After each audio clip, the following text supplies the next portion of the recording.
কিরে নাইম, কেমন আছোস? এই তো ভালো। তোর সাথে এটা কে? শ্রেয়া, তুমি একটু দাঁড়াও, আমি একটু কথা বলে আসি আমার ফ্রেন্ড।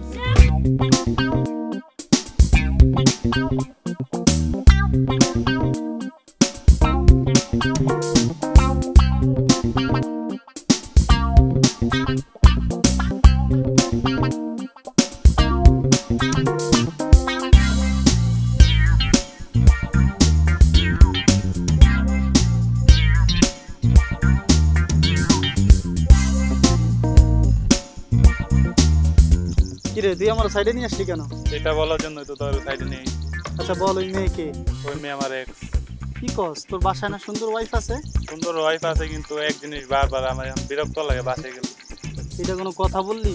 তোরা 5 বছর রিলেশন করছিস, বিয়ে করার জন্য পাগল হয়ে গেছিস, দুইজনদের ছাড়া বাঁচবি না। আমরা বন্ধু বান্ধব মিলা অগো ফ্যামিলি মানে না, তারপরে পালায় নিয়ে আসলাম তো করে না বিয়া দিলাম, আর এখন তোর এই কথা কস?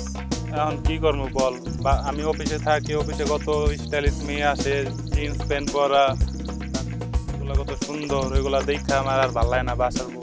এইটি কোনো কথা বলি বেটা? ওরা তো চাকরি করে, ওরা তো এইভাবে না চলাফেরা করলে তো ওদের চাকরিতে নিবে না। আর বাসার বউ তো বাসার বউর মতোই থাকবে, বাসার বউ কাজকর্ম করলে তারা কি আর ওদের মধ্যে স্মার্ট হয়ে থাকতে পারবে? তাও তো বল, আমি কাজ করি অফিসে, কত সুন্দর সুন্দর মাইয়া, একটা বাসায় গেলে আমার ভালোই লাগে না, মনে হয় খেত টাইপের একটা বিয়ে করছে। আমার এখন মনে হইতেছে যে আমি খেত বিয়ে করছি। আসলে তোরে যা ভাবছিলাম আসলে তুই তা না, তোরে আমি ভাবছিলাম যে তুই একটা রিয়েল ফ্রেন্ড, বুঝছস? যেভাবে তোদের প্রথম ভালোবাসা দেখলাম, এখন বিয়ে হয়ে গেছে, 4-5 বছর হয়ে গেছে, এখন তুই এই কথা কস কেন? সব মেয়ের মাঝেই তো একই জিনিস, তাইলে তুই কেন আবার অন্য মেয়ে নিয়ে করবি বল? দোস্ত, তোর আবেগের কথা বাদ দে, আমার এক্সের সাথে তোর পরিচয় করা দেই, তুই সময় কাটাইতে পারবি। তুই কেমনে ভাববি? এই কথা বলার সাহস কই পেলি? তুই জানোস আমি এসব পছন্দ করি না। আর শোন, এখনো সময় আছে, এই সমস্ত আলতু ফালতু সময় নষ্ট না করে নিজের ফ্যামিলির সময় দে, ঠিক আছে? তাতে তোর নিজের ফ্যামিলিও হ্যাপি থাকবে, তুইও হ্যাপি থাকবি। এখন টাকা আছে, দেখবি কত মেয়ে আসবে যাইবে, যখন টাকা থাকবে না একমাত্র ওয়াইফ থাকবে, ঠিক আছে? তার চেয়ে ভালো এখন আর এসব করিস না, আর আমার এইসব অফার কখনো দিস না, এসব আমি পছন্দও করি না। দোস্ত, তুই ঠিকই বলছো, আমি তো এটা কখনো চিন্তা করে দেখি নাই। এত টাকা মায়াদের পিছে ভাঙছি, যদি এগুলা বউ বাচ্চা দিকে খরচ করতাম তাইলে হয়তো বা আমার সুখ শান্তি হইতো বা হ্যাপিনেস পাইতাম আমি। তুই আমার চোখটা খুললা দিলি। এই তো জ্ঞান আইছে মাথা। ঠিক আছে, তাহলে বাসায় যা, ফ্যামিলির সময় দে, ঠিক আছে? আর এইসব বাদ দে, দেখবি সব ঠিকঠাক হইব, সংসারে সুখ আসবে।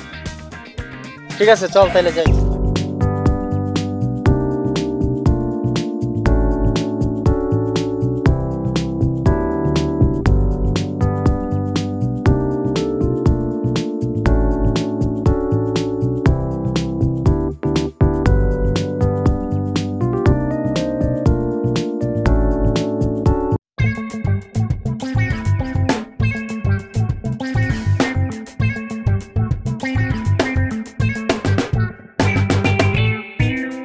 আচ্ছা, তুমি থাকো, আমার অফিসে একটা কাজ আছে, কাজটা করে পরে তোমার নক দিব।